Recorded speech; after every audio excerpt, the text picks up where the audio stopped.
I should have done it a bit more faster. I was maybe a bit too risk averse. I mean, it took me more than 20 years. I could have done it in 10 years. Growing 45% year on year with a net promoter score of 70% and with the fluctuation of less than 20%. How does life look like after an exited founder that sold a unicorn? Like I'm going to the job market. As an executive, you're a field player. And now we would consider myself as an active investor. I'm not a coach, so I'm still, on the green, on the sidelines, but I'm not running on the field anymore. I'm Pedro Coelho, your host, and this is The End Talks. In this episode, from medic to multi-million-dollar exit, with my guest, Thomas Dobmeyer. Well, maybe to start with, Thomas, thank you so much for coming, first of all, to the event, but also to doing this with me, which is always a different way of trying to pass your message across to the people that couldn't make it to the event, but can also, or can and want to hear from you. So for those that didn't see your presentation just a second ago, who is Thomas and what brought you to be who you are today? Well, I'm a medic by profession, and I worked a lot in research and had a research grant, and then a young lady got pregnant, and I needed to either increase my revenues or decrease my spendings. And with the research grant, there's not so much. You can decrease your spendings to increase my revenues. And then I worked as a freelancer for the company, which I then joined later, and this was back in 1997. And then initially I thought it was this was a different universe. As a doctor, you have these, the summary of product characteristics, which is the patient leaflet. And, normally you don't read it, right? You have these, booklets where you found the information. And then so I was surprised that there's a whole industry, preparing, documents, which at least at that point in time, no medic was reading.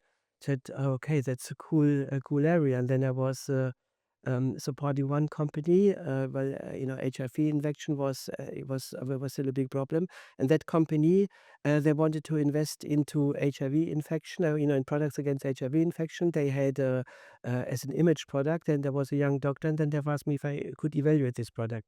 And this was crap. Everyone could see it. And then I was asking myself, why does this company ask a young doctor like me to tell them the obvious? They should not do it. This was a big multinational company.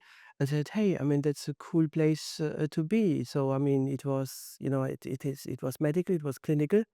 And then, it was also a bit opportunity driven because I needed to get some money for my family, and then I joined the company. Then I said, well, either it is it's not working, then I go back to work as a doctor, or it is comme ci comme ça. Not enough to live, but too much to die. It is a success, and then it was a success, and then I stayed. Until you eventually sold the company. Yes, in 2023. Wow. Obviously, first, well done, because I think everyone that exits a company, it's a sign of, I guess, what ultimately the peak of the journey of a founder. In other words, obviously, many times you go in a curve, and sometimes it finishes at peak, sometimes it doesn't, and clearly yours, at least in that specific one, did finish at peak, which is a great success. Looking back, and obviously over the years of you building Pharmalex, what would you say were three things that you perhaps regret is a strong word. I don't like the word regret because I think you probably shouldn't regret if something, because if you did it was for a reason, but that you'd have changed if you could in the growth phase. Well, I'm not sure if I know three things, but there's surely one thing. I should have done it a bit more faster and with more conviction. There was this Danish philosopher, Kierkegaard, who said, "You live life forward, but you understand it backward." So now, looking backward, I should have done it a bit more faster. But probably, it's good to be risk averse, to manage risks, but I was maybe a bit too risk averse. It took me more than 20 years, and I think now in hindsight, with the knowledge and the experience I have today, I could have done it in 10 years. Wow. I mean, obviously, I think you It's just one thing, right? I'm not sure if there are two other things. no, but Other than that, I I think mean, one thing is a good starting point. I mean, the question I had to follow up from this is obviously you're now an investor as well. How did how much money did you end up raising throughout the Pharmalex growth, or was it fully organic? And in retrospective, when you say that you should have gone faster, was that also due to perhaps raising more external capital? Was that just a question of you pushing the accelerator further? well, actually, the advantage with the service business, it's an asset-light business. So, I mean, it's more or less self-funded. I mean, in contrast to product companies where I mean, which is a bit more asset-heavy, as a service provider, I mean, you produce sufficient cash flow, to fund the growth. Um Yeah, so that's actually a good question. I mean, I mean, over the last 5 years, we had a private equity partner, I mean, who brought in additional capital. But I mean, we have never taken money out of the company. We have always, I mean, each and every cent and penny we have reinvested. We have reinvested it. But I mean, but you cannot, I mean, grow a company, at least in the service sector, with organic growth only. Sooner or later, you need also inorganic growth with the buy and build strategy. I mean, the pharma service market is growing, depending who you ask, between 8 and 12%. So let's call it on average. I mean, 10%. So if you want to outperform the market, well, maybe you can do 15%, which means, you're clearly outperforming the market. But if you want to grow, I mean, 20% or even more, I mean, you have to have a buy and build strategy. I mean, we were growing 45% year on year, out of which, I mean, two-thirds were coming from inorganic growth and one-third, grosso modo, from organic growth. Wow, 35% sustainably for how many years? I mean, this was since 2014, so I mean, for almost 8 years. It is impressive, Yeah. right? And, something I'm proud of, because we had, of course, I mean, people come and go. I mean, people, may want to leave the organization. Of course, with the growth, I mean, it's getting more, also you need to establish rules, procedures, and policies, and so forth. And some people, they prefer to work more in a really, I mean, startup environment. So we also had seen people coming and going, but we had a fluctuation of less than this was actually our balanced scorecard, how we measured, the success of the company, which was less than 20%. And we also had countries where you have a bit of this job hopping mentality. So we had, I mean, 15-ish percent. And we had a net promoter score, I think, of 70%. So I mean, this is outstanding, right? I mean, growing 45% year on year with a net promoter score of 70%, and with the fluctuation of less than 20%. Impressive. Obviously, and I think I heard you saying on this talk, and I actually quoted you again when I asked you one question. You said yourself, the first million is the hardest one to achieve. Looking back now, many years ago, I guess, Mm. what was the hardest thing about your first million at Pharmalex? Mm, Convincing the clients to work with you, because in that area, it's a bit different. If you have a product, it might be easier, because this is something tangible. You can see it.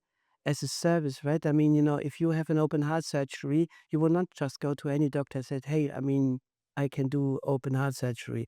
You would like to see the track record, but but the track record is a function of time.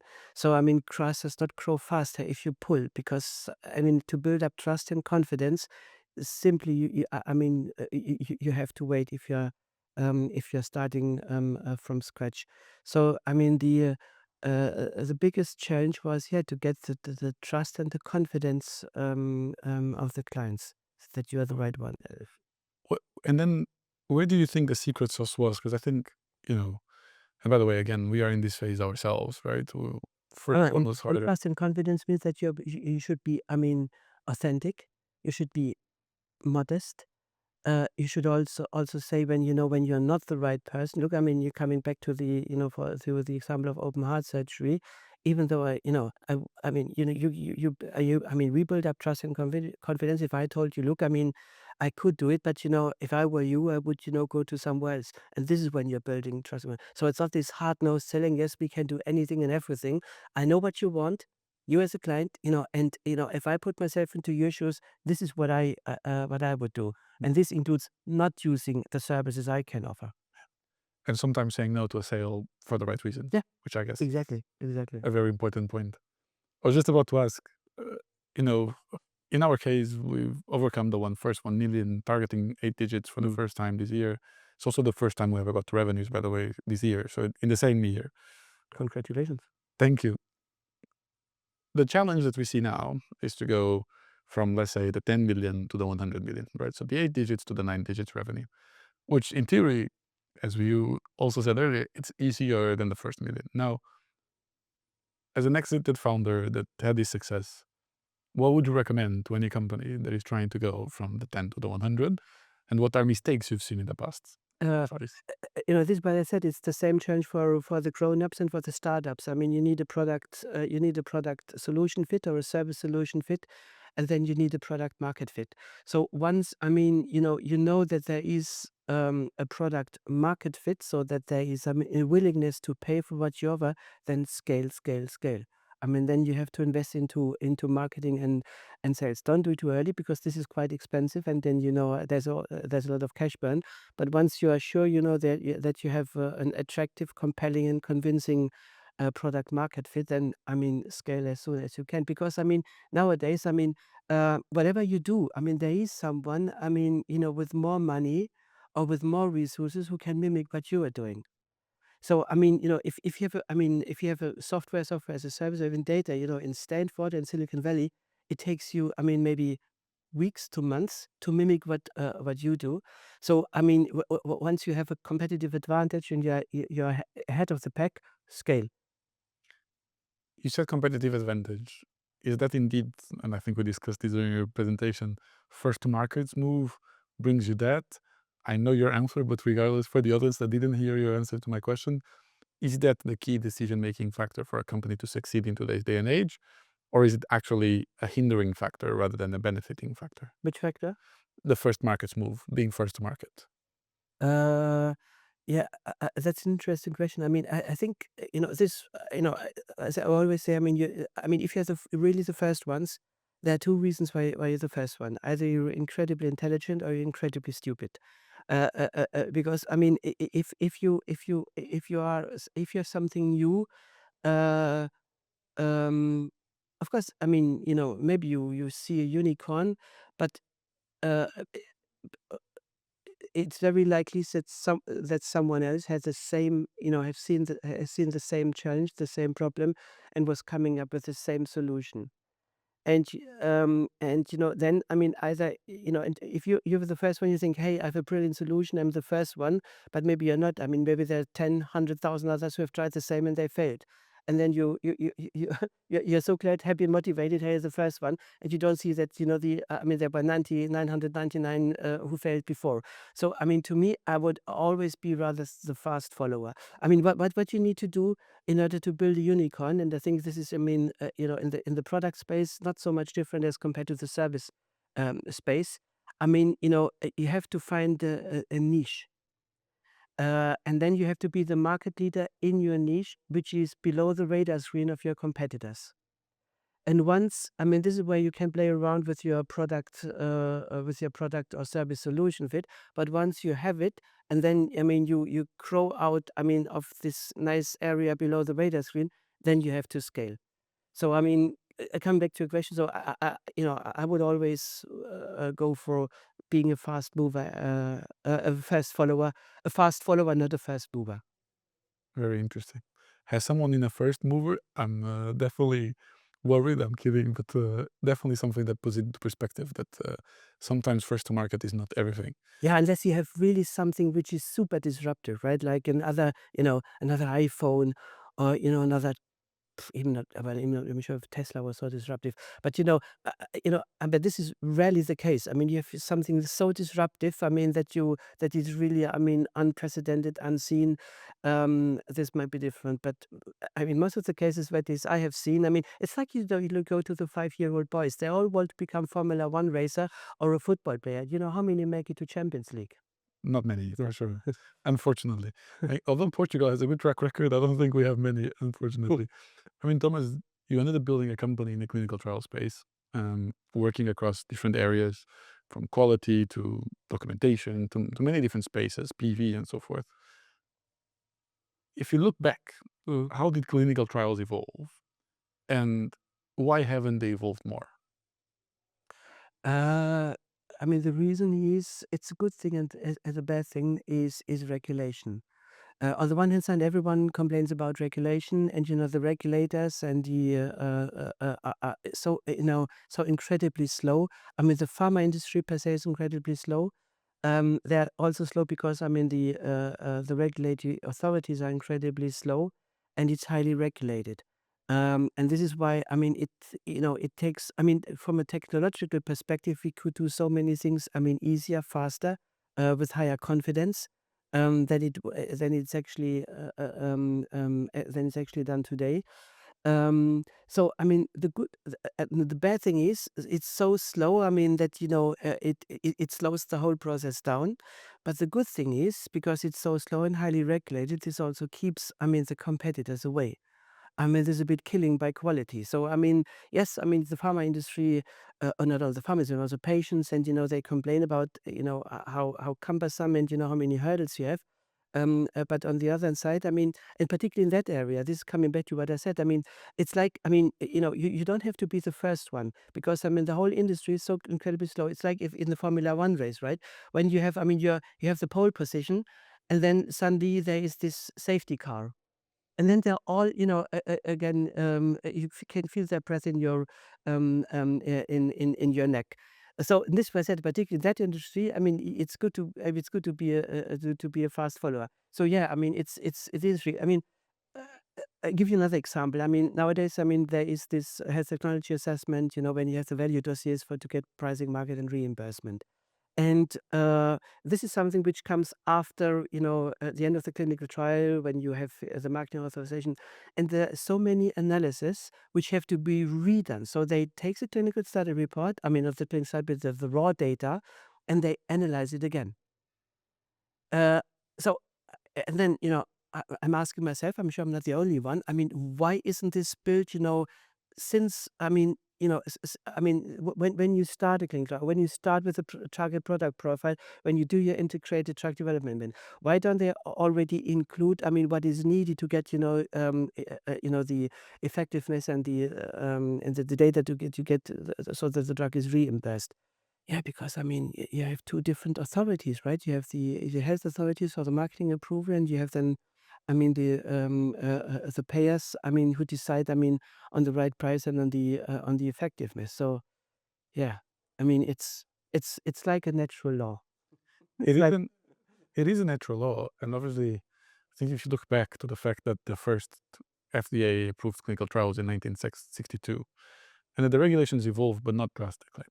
We didn't change much, yeah, around how we are running a study. Do you think that it is now time to innovate and use technology not only to help patients, because obviously, as you know, there's a huge controversy around the ethics of having placebo with controlled arms that are 100%. or not gold standard treatments and so forth. Do you think that we should, and we are now in a point in time perhaps where with AI, with other technologies too, we can use those to make trials better, in other words? 100%. I mean, your company is a perfect example of what you can do to increase, I mean, to increase efficiency, which is a bit of a step increase in terms of technological advancement. Other things are, where you have, where you have these. Another example is where you can have these digital twins, where you can actually mimic a patient based on data generated from other patients, which is good, to have your, I mean, first in men studies. I mean, to define, the um, as a target indication. So this is another example where, I mean, to accelerate the development of medicinal products. Interesting. I have a few more questions now in a completely different topic, but I wanted to ask them nonetheless out of personal curiosity. How does life look like after an exited founder that sold a unicorn? Not so much different, actually. I mean, as we had a private equity partner, it's clear that there will be an exit. I mean, the situation might be different if you run your company and you could run it for always, and you can, create a family office where your children still work in the same company.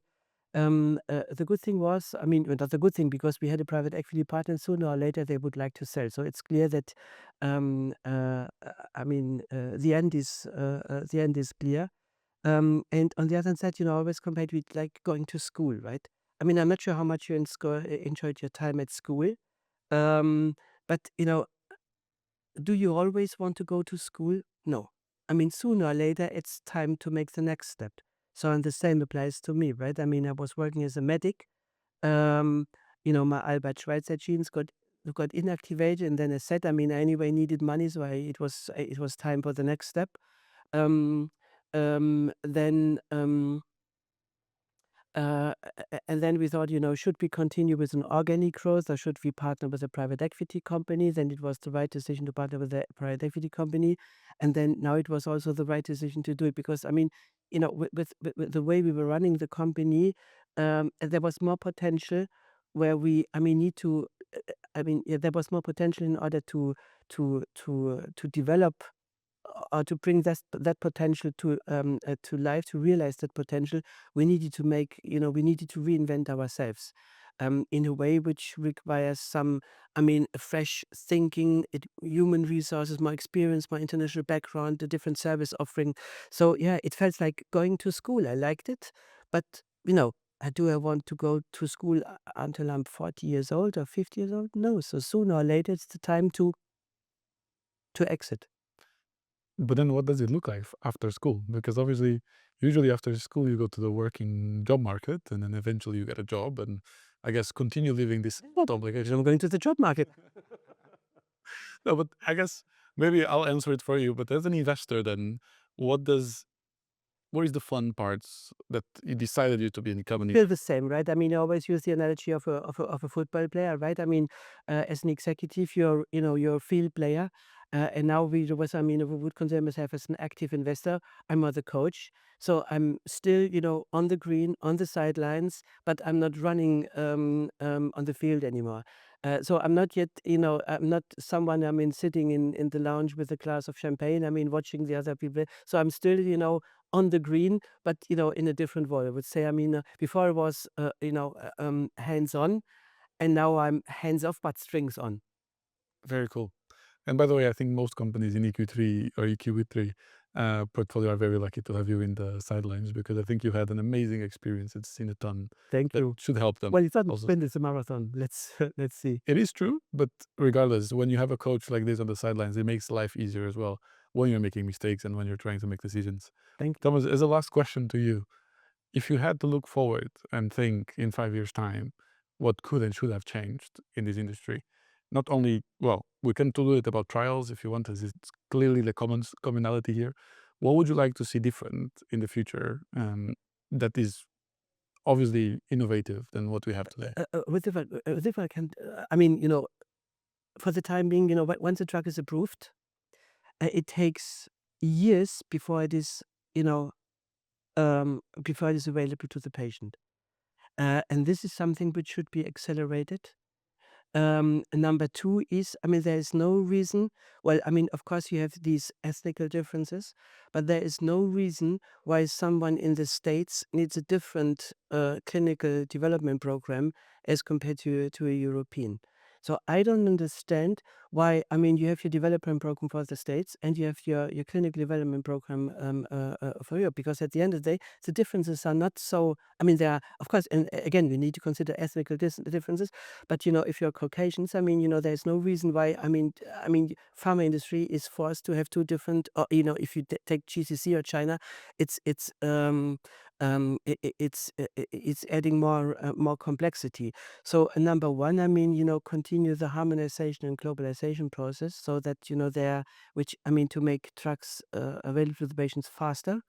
And number two, make sure that the drug is not only approved but available to the patient. In Europe, I mean, there are some countries where once a drug is approved, it's immediately available, and for other countries, it takes a year. We did a survey in the past with the EFIA, this European Federation of the Pharmaceutical Industry, or European Federation of Pharmaceutical Industry Associations.